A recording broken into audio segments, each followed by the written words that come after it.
Alright, so Paradox Interactive and Colossal Order just published the second feature highlight of City Skylines 2 and the accompanying developer diary. It's aptly titled Traffic AI, and just like last Monday, it is composed of a YouTube video showing lots of in-game footage and talking over some of the new features, and then the accompanying developer diary write-up here on the website, which just like last time is a little more in-depth and has a little more exciting information. So in this video, just like last Monday, we're gonna go through everything mentioned and also everything written in here, and I'll be sharing my thoughts and my feelings towards this.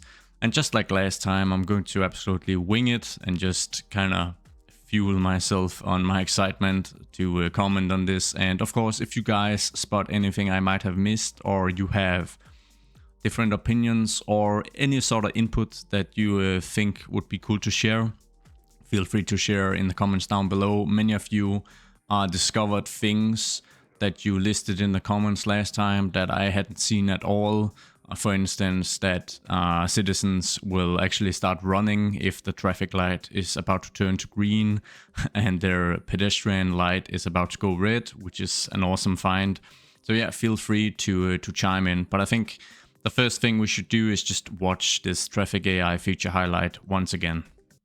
A few things I'm really not too keen about, and some other features that I am very, very hyped about. Let's just dive in. Lifeblood of your city. As they move through it, they set the city's... I'm gonna pause already, and if you guys have watched my previous, I guess, analysis of these videos, you know they turn out rather long, but that's because I like to comment on everything I can. Let me just appreciate the lighting setup here, or rather the lit up windows in the buildings here. So it's early morning, it looks like, and it's very obvious that there are many different stages of lit up windows in each building, because obviously at some of the nighttime views we've seen, the buildings are much more lit up, or maybe during, late afternoon when many people are still slaving it in here in the corporate world. Many windows are lit up, and here it's much more reduced because it's probably early morning or something like that. It's a really, really cool feature. Very excited about that. Pulse. Not in the cold rhythms of code, but with the continues here, and just a little comment once again on the actual scale of things. It's hard to explain it compared to City Skylines 1, but the scale just seems right. I went to New York back in February. I spent all of my time in Manhattan, and a lot of it in Midtown. And the scale from this angle, this particular cinematic here, it just looks right. The citizens, the cars next to the skyscrapers, and it's very obvious that some of these skyscrapers have a much larger zoning footprint than, for instance, a small residential row house. So yeah, right out the gate, that is very, very promising. Variability and pace of a real city. And we see it here as well. This is just a stunning view. These trees are, yeah, okay. They're kind of, we have better stuff available on the workshop right now, but it's still a massive improvement over City Skylines 1. And I guess we can't really conclude that the graphics are finalized for this game yet. There are a couple of graphical glitches and a bit of ghosting throughout this trailer that we're going to comment on, so maybe it's not quite finished. But yeah, the overall scale and look is very, very pleasant. So you should expect the same order and chaos that emerges when countless individual decisions are made all... I know some people have commented on the water earlier, that the waves or that the structure of the water seems a bit out of scale. And I guess I agree with that a bit. It actually seems like the waves are massive compared to everything else. All at once. It's a level of vibrant realism you've never seen before, and it's powered by the deep simulation of traffic AI. How people move from A to B in your city is called pathfinding. Previously, pathfinding meant choosing the shortest route by distance. The lane switching here was very, very abrupt. And I'm hopeful that that's just because cars can only switch lanes on nodes in networks and not on actual segments. Because then we might be able to get a mod node controller for City Skylines 2 where we can increase the size of nodes. Maybe that will make the lane switching more fluid. If that's not the case, then I hope that the developers might have a fix for this or can just, make it a little more smooth, because it seems like lane switching is going to be a much bigger feature in City Skylines 2. It's going to be something that drivers actively do as a reaction to certain metrics. So I'm hopeful they can make it look a little more smooth, because it looks very cartoony right now in conjunction with this very weird bouncy stuff that the cars and trucks do when they turn. I am a little disappointed that they went for a much more realistic overall aesthetic of all the vehicles in the game, but apparently all cars still have the worst possible air suspension mode ever, where your car leans like 40 degrees when you take a normal turn. That's a bit unfortunate. But ignoring factors like travel time. And we can see here, I don't know if it's just the trailer or my recording of it or whatever, but there's quite a bit of ghosting here. And another thing that's also, it doesn't look great, is how washed out some of the textures look. So the road textures, we commented on that in the previous video as well. They look very rushed out, rushed out, like they're not really finished. And it's kind of the same with this, grass area here. It's, maybe they'll improve this before we actually get the game. There are a couple of months left, and I suspect that they would save some of the graphical enhancements and tweaks for last, because it's not exactly a priority in this franchise. At least not if you look at City Skylines 1. Time and traffic congestion was less than ideal. Pathfinding has changed. In City Skylines 2, 4 main factors influence how people move through your city. These factors are called pathfinding costs. People weigh up these costs to decide where to go and how to get there. The path with the lowest cost is the path they choose. But how people weigh up these costs is very different. To help you understand, let's walk through the 4 pathfinding costs. This is an awesome concept, and by far the biggest positive takeaway I get from this developer diary, because this is essentially a complete revamp of the traffic AI, where it has pretty much nothing in common with the AI of City Skylines 1. So I am very excited about this, and especially how some of the 4 metrics that are going to be mentioned now that affects the route you choose, is that they are affected by the demographic. The written developer diary comments on stuff like senior citizens might care more about parking than younger citizens, for instance, and that's going to affect their pathfinding choices. That's a really cool addition. Very nice feature. Time is usually the most important pathfinding cost. We've got super weird ghosting here for some of the citizens, so not sure what that's about.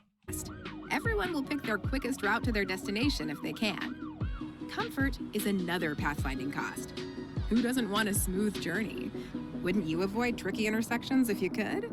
The availability, convenience, and cost of parking will now impact where people choose to go and how to get there. Easy parking is actually the deciding. This is a very, very cool new thing to have to manage, especially since we know by now that we don't have this pocket cars concept anymore in City Skylines 2, where people could basically park their car in their pocket or grab their car from their pocket whenever they arrived at a cruise terminal or they had to go somewhere. Because this is just going to stress the importance of parking, which is basically an entirely new concept compared to City Skylines 1, because of course City Skylines 1 didn't ship with any parking lots really that we could place or manage. That is only something that's been added much later, and it's not a big change because it's mostly aesthetic since the simulation doesn't really take it into account. It's definitely going to be taken into account now, so that's awesome. Deciding factor for some people when choosing where to socialize and spend their money. That's another pathfinding cost: money. Fuel, parking, and public transport tickets can seriously add up. So it's a factor in where people choose to go and how they get there. The final factor influencing pathfinding is behavior, or how likely people are to engage in risky maneuvers on the road. U-turns, lane hopping, and speeding can reduce travel times, lower fuel consumption, and avoid some of the inconvenient aspects of travel. To keep pathfinding costs low, people will reroute if something happens on their journey. For example, if they get caught behind a traffic accident that takes... This really is just an awesome addition, and I especially like that they've taken into consideration the different, I guess, mindsets and mental states of drivers in today's world by this behavior metric, as they call it. Basically, how likely are people to drive dangerously and break or bend the rules to achieve their destination? That's really nice. Are we gonna see young dudes in a tuned up BMW take the highway each time because he's gonna just be able to speed his way through traffic? I don't know, but I mean, it's just a cool addition. Too long to clear, they'll find another way to get where they're going. Hang on. Traffic accidents? Afraid so. Yay, finally, something that has been talked a lot about in the month leading up to, or the years even, where the City Skylines 2 was just a speculation. People have really wanted this for some reason. Personally, it's not something I care all that much about. It was a part of SimCity 4, but it always felt like a sort of a weird feature, and I didn't really care about it. But I mean, I guess if anything, it's going to help make your cities and neighborhoods feel much more alive. So in a sense, that's a nice addition. Drivers can lose control and crash their vehicles into traffic and buildings. Yikes. You see, things like wet roads, extreme weather events, and the time of day can increase the risk of a collision. But it's actually poor road conditions that should keep you awake at night. Want to reduce the risk of serious mishaps?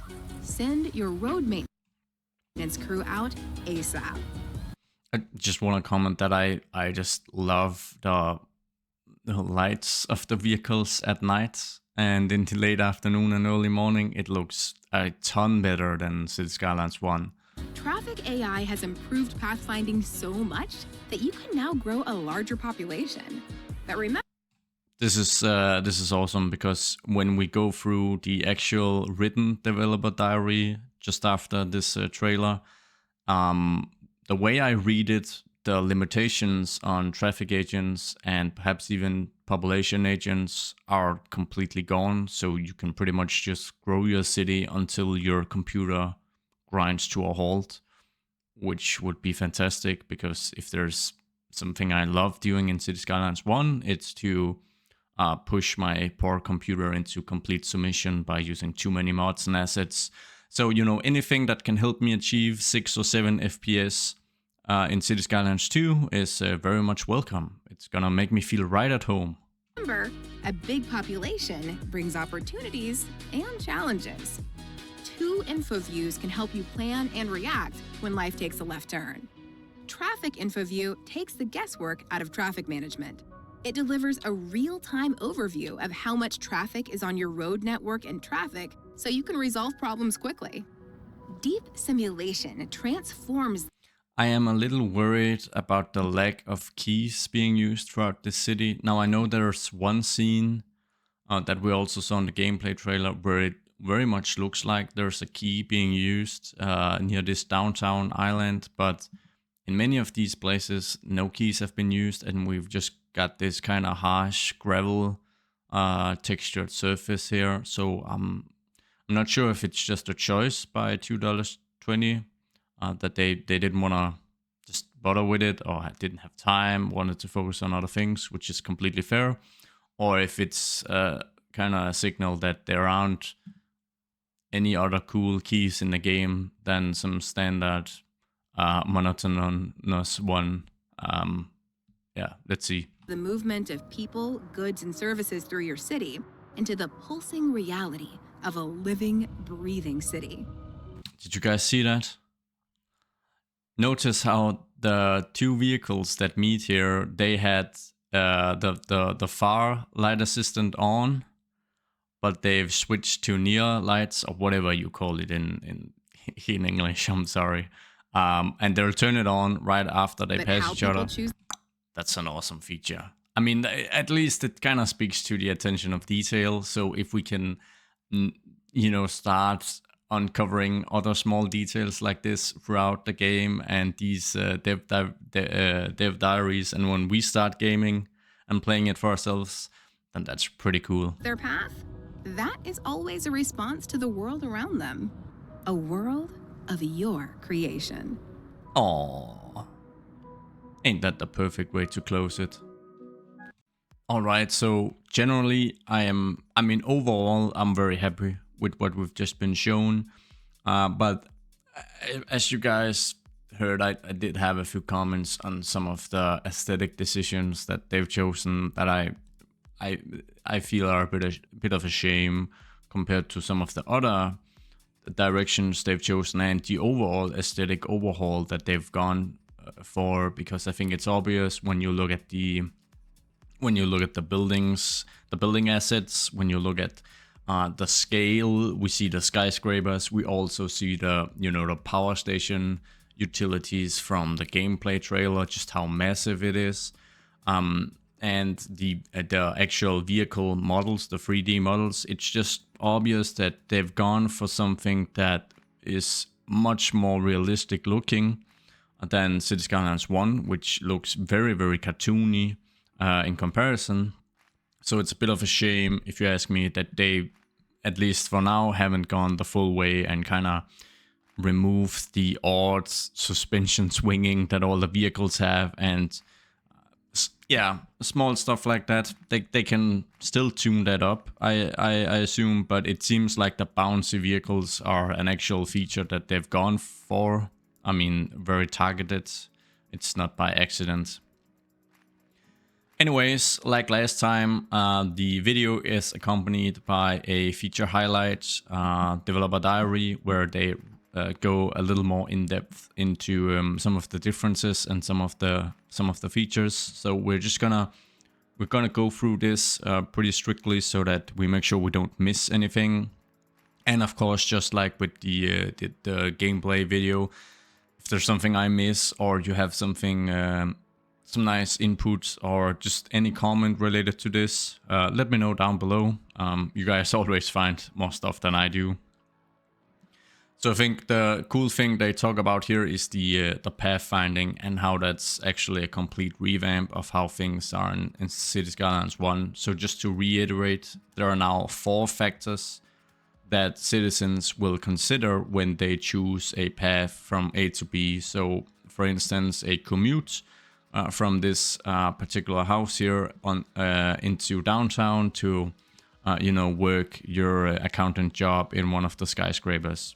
So the first one they mentioned is time, and they stated that that's kind of the top priority.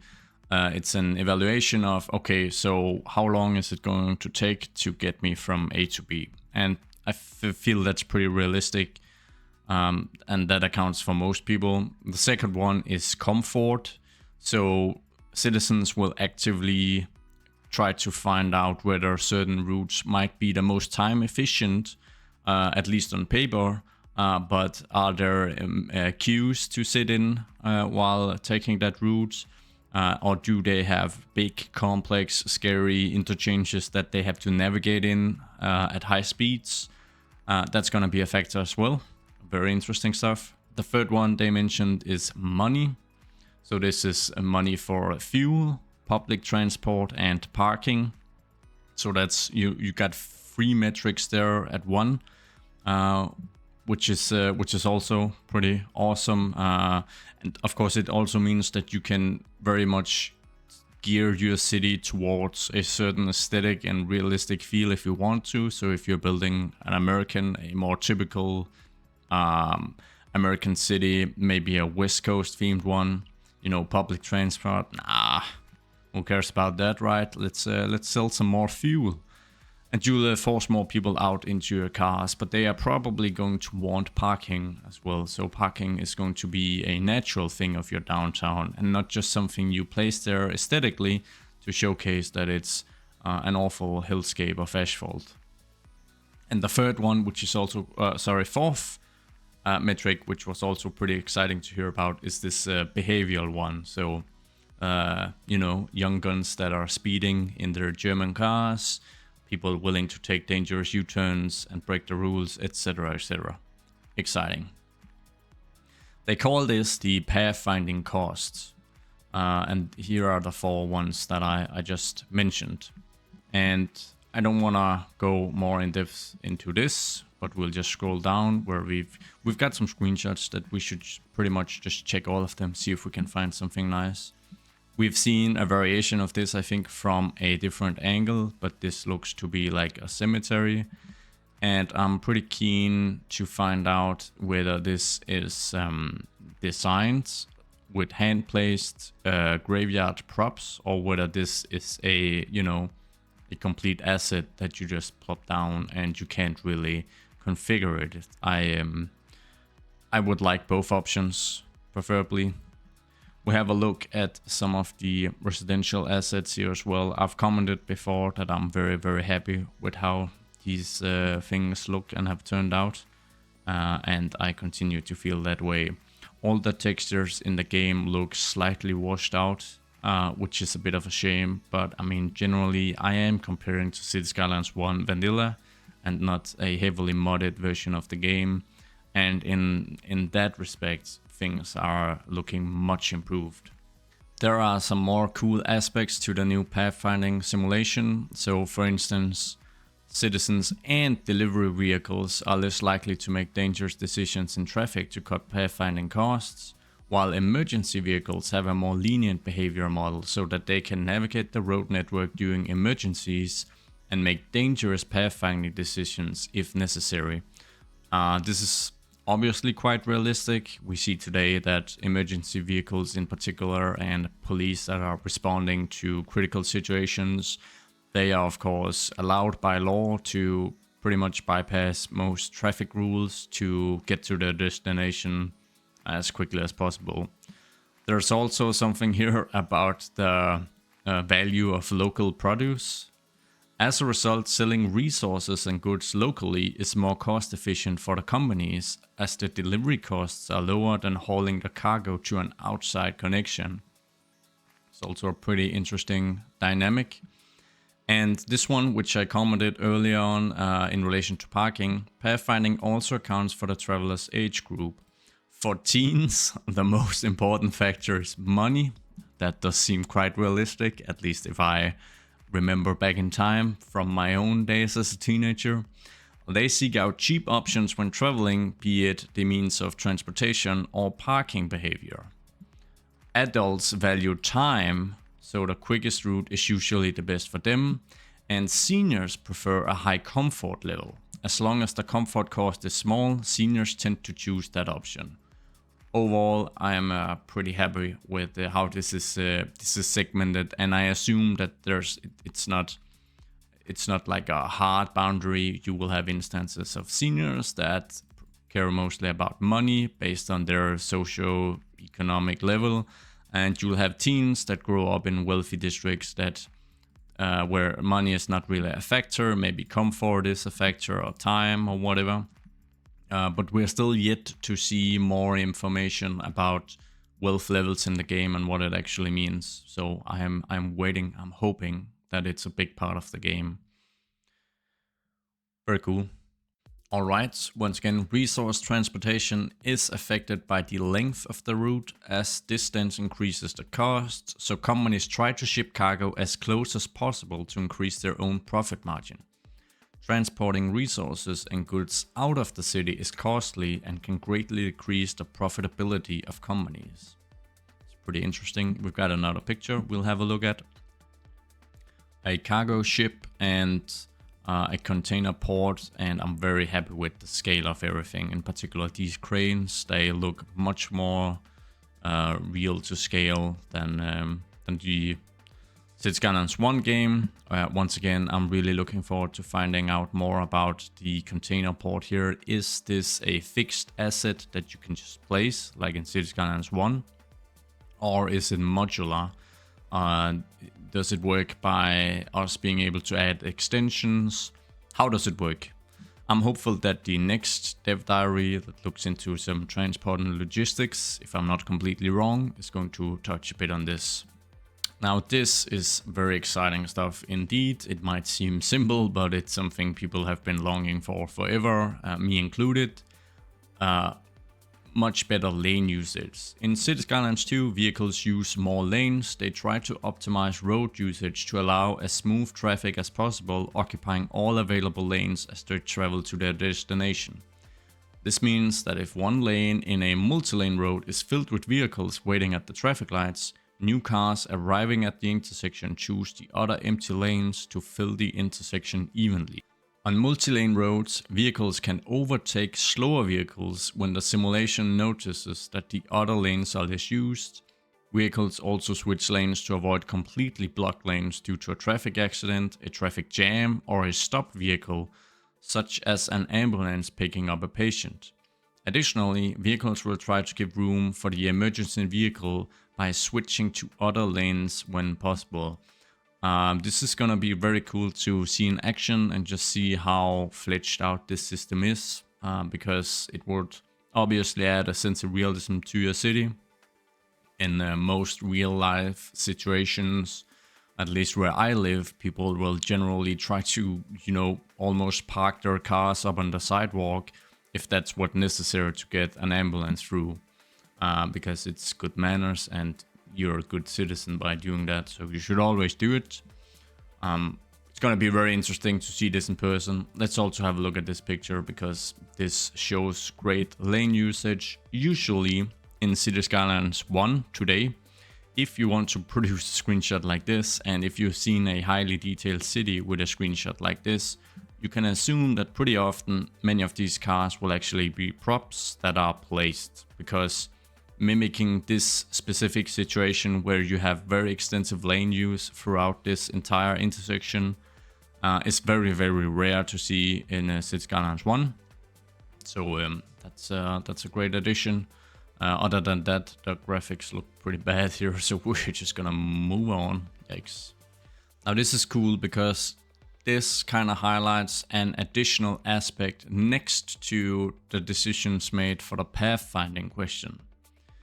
So it states that the traffic simulation is complex in Cities Skylines 2. In addition to calculating their path, all vehicles and pedestrians take into account all nearby agents at all times as they navigate the streets and pathways in the city.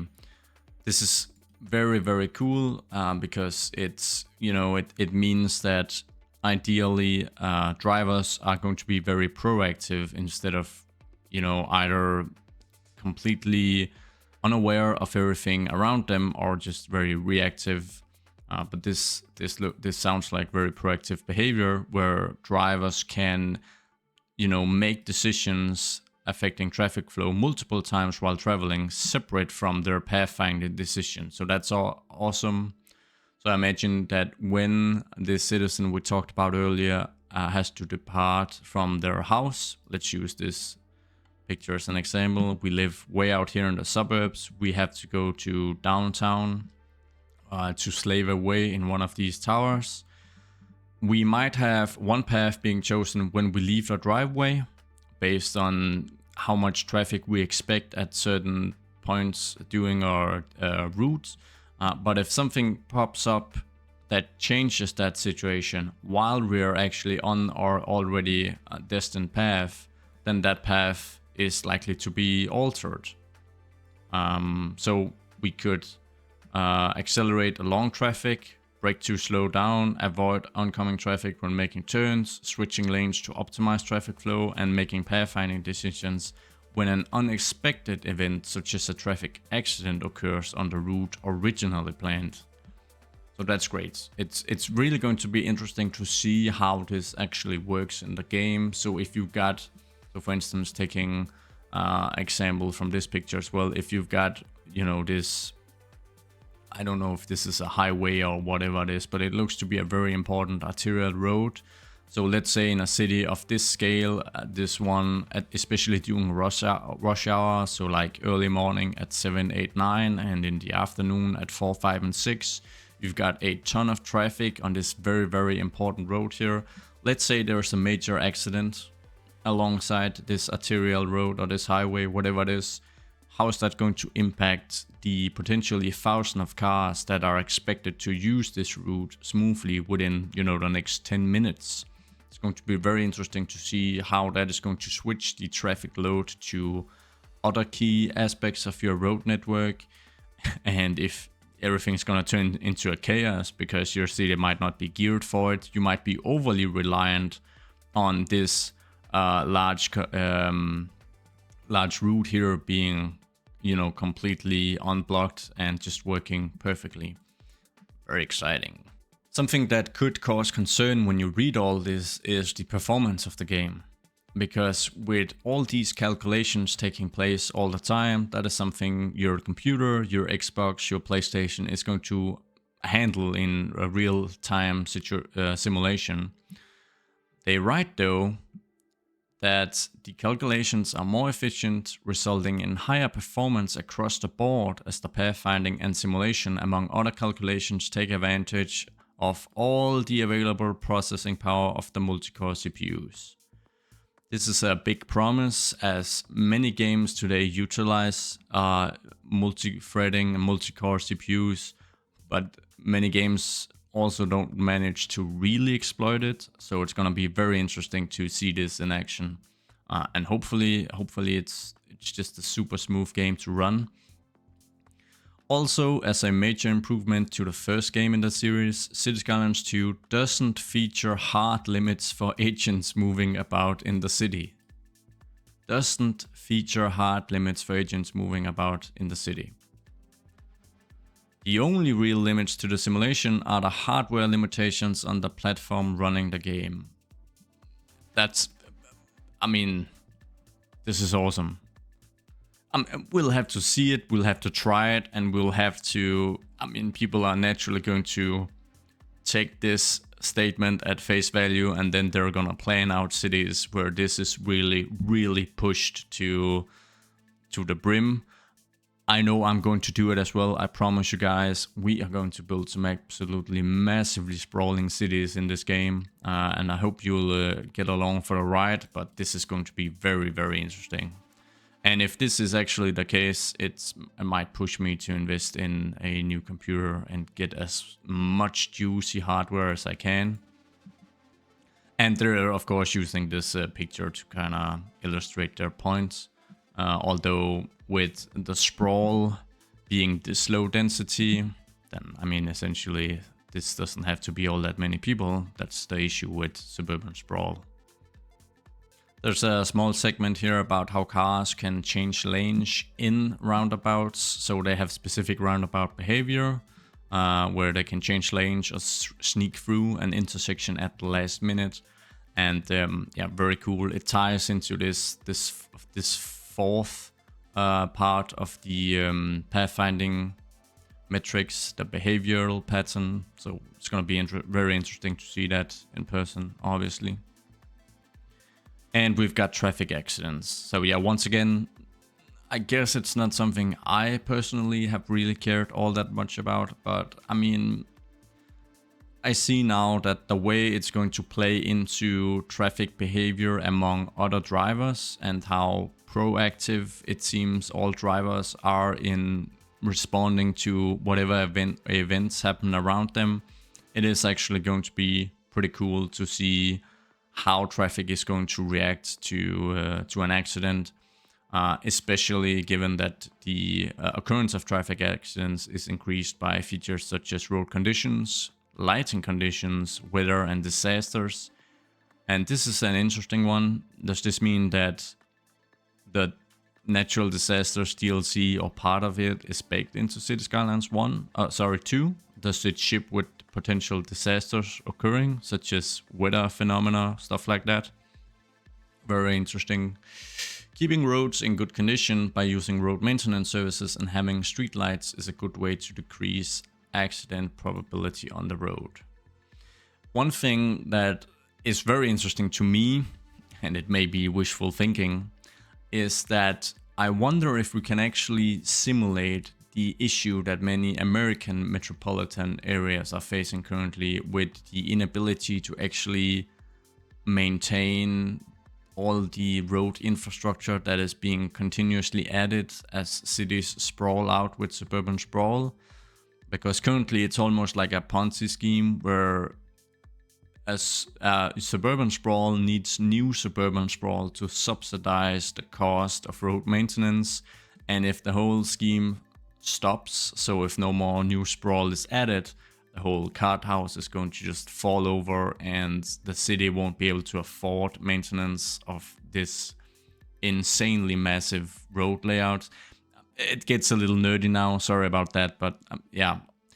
I like all these aspects because it's gonna make the game and your city feel more real, more stuff to manage. When an accident check succeeds on a road segment, a vehicle on the segment is selected randomly to lose control. The vehicle is pushed in a random direction, gaining simple collision and physics to allow it to hit obstacles on its way.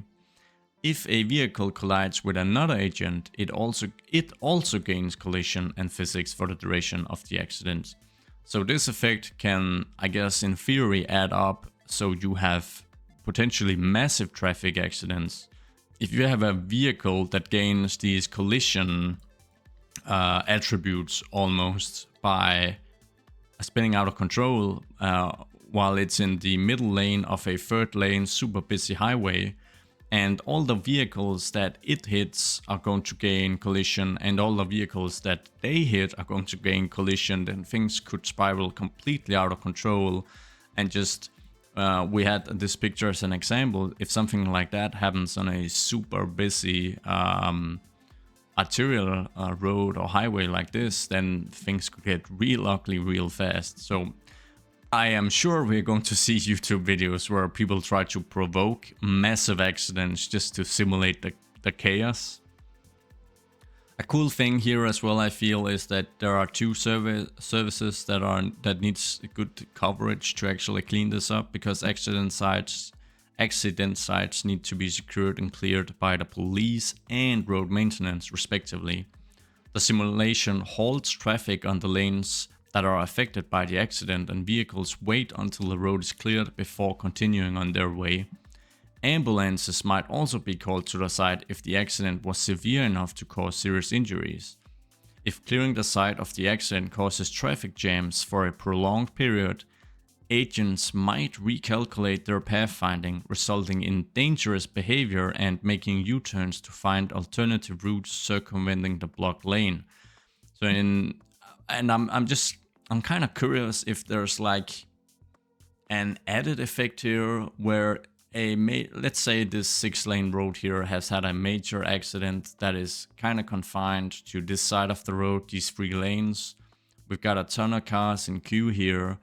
Some of the drivers get frustrated because, you know, their pathfinding AI has now calculated that they have enough, you know, dangerous behavioral traits within them to actually do something dangerous now to move along. They start doing U-turns right here, but they might crash into oncoming traffic and the whole thing just explodes. Maybe it's wishful thinking. It's not wishful that things explode, right? But a bit of chaos is gonna be fun. All right, parking. Every American is happy now. Parking is a new feature in City Skylines 2 and one of the 4 main aspects of pathfinding. Agents one of the, what is it? Well, it's a part of it's a part of 2 of the main ones, right? Comfort and money. They mentioned it as part of, I think that's what they mean at least. Agents consider available parking spaces when they calculate pathfinding and decide how they travel to their destination. Usually, the most comfortable option for an agent is to be able to park on the lot of the building they are traveling to. If that is not possible, they will choose either another parking option or a different transportation method. The lack of parking can lead to citizens preferring other places for their activities, such as choosing different locations for shopping or leisure time. That's very nice and also quite realistic. If you have like an attraction that could house 10,000 guests or however many, but the actual parking infrastructure there isn't really in place to handle that volume of people, and there aren't sufficient public transportation options to actually funnel that volume of people to that place. Yeah, adds a bit of extra management. Citizen age groups have different preferences when it comes to travel, comfort, time, and money spent on traveling. Parking affects all of these aspects in one way or another. Seniors prefer comfort, and if there are parking spaces near their destination, they will most likely choose them regardless of the potential parking fee.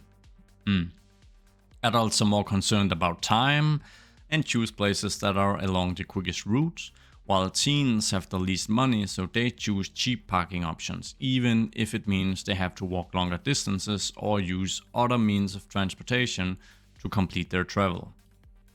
Parking choices and pathfinding cost calculations for agents can be affected by fees set for individual parking lots and buildings, as well as roadside parking fees added to districts. Oh, this is awesome! That's a really cool feature. I haven't heard of this before. Low or non-existent fees encourage parking for all the citizen groups, while high parking fees favor wealthier citizens. Makes sense. This is very interesting because it feels kind of real as well. When you become a boomer, you have lots of space in your personal economy. You've got an SUV. You don't need an SUV, but you've got one anyways to like go pick up groceries. You are more likely to not use public transportation, but pick your big car, especially if there's ample parking. So yeah, all this just adds so much more depth to how we can actually reflect upon the amount of public transportation used in our cities, the decisions we make when we try to expand it or maybe even reduce it. I'm hopeful that all these additional metrics and features and this realistic behavior is gonna make it easier for everyone, me included, to create more real, cool narratives in the game, and of course when creating YouTube content as well. Then there's a bit about the info views. I don't really care all that much about this because it kind of looks like the original game. I feel that the overall UI of course looks better. It's more sleek and modern, which is very nice. This one covers traffic flow, and then there's some bits on road overview, where we've got the classic green to kind of exemplify that a street is used at a pretty low capacity and it can handle much more volume, and red kind of shows the opposite. There's a cool addition here about service vehicles and how garbage trucks will actually pick up garbage along the way to whatever destination they're going to, and road maintenance vehicles will also repair segments of road as they travel to current destinations. So they take that into account when they actually travel. There are additional rules affecting emergency vehicles such as police cars and fire trucks. Their behavior is more dangerous. We've already read that above. They are going to have more dangerous behavior, make illegal U-turns, just drive faster, whatever it takes to reach their destination. Feels very realistic. Public transportation vehicles travel on the designated lines with the exception of taxis, which are able to freely select their routes according to pathfinding rules, similar to private vehicles. Initially, they pick up fares at taxi stands, but with the taxi depot upgraded, they can pick up fares anywhere in the city. That's just awesome. It's going to be very cool to see like a taxi stop and someone board and then continue. Awesome. Service vehicle operations can be limited to player-created districts. In these cases, the vehicles only answer orders and respond to emergencies within their designated districts. Any city service can service one or more districts as well as the entire city by default. This is very, very cool. I know I've mentioned wealth level simulation a couple of times and how I want the ability to have low-income areas that are plagued by issues and lay out a strategy for, you know, fixing those issues and improving the neighborhood. And I want more wealthy areas that are characterized by very high service coverage. And these district-specific service vehicle restrictions really help improve that. And yeah, that's awesome. And I mean, it also enables you to create precincts, just like in New York or other major cities, where you have dedicated, you know, police and fire departments and precincts that are dedicated to certain districts. And unless you're just an absolute master at planning out everything, you are going to end up in a situation where some districts have much better coverage than other districts. And of course, my question then is, how is that going to affect the popularity and the overall wealth of those districts? Interesting. There's a bit about connection to outside cities, which doesn't, I didn't read much new about this. I guess if the player builds a shorter route between two outside connections, the traffic between those cities will change to use the newly created option if it is more cost efficient in regards to pathfinding. That makes sense. With that, we find ourselves at the end of this development diary. We hope this provides insight into how traffic behaves in Cities Skylines 2 and will help you design your ideal cities. Traffic AI has been a reoccurring topic with Cities Skylines, and we're looking forward to hearing your feedback on the more advanced and realistic traffic simulation in Cities Skylines 2. Next week, we cover the topic of public and cargo transportation and how it integrates with your city. Awesome. Alright, so for a final conclusion, I would love to hear you guys' thoughts and feelings about this. I guess personally, when I summarize all these points, so all the positive things that I shared with you guys, but also the things that really stood out as negative to me, my overall conclusion is that I'm very, very happy with this developer diary, and I think this it still plays into the theme of the previous developer diary about the road tools, as well as the gameplay trailer. They are going in a much more realistic, real-life feeling way with not just the simulation, but the aesthetics. There are things to improve, things that look a little odd or out of place, and there are other major disappointments, such as the missing overhaul of zoning that I was really hoping for. But ultimately, this developer diary has done nothing to reduce my level of hype.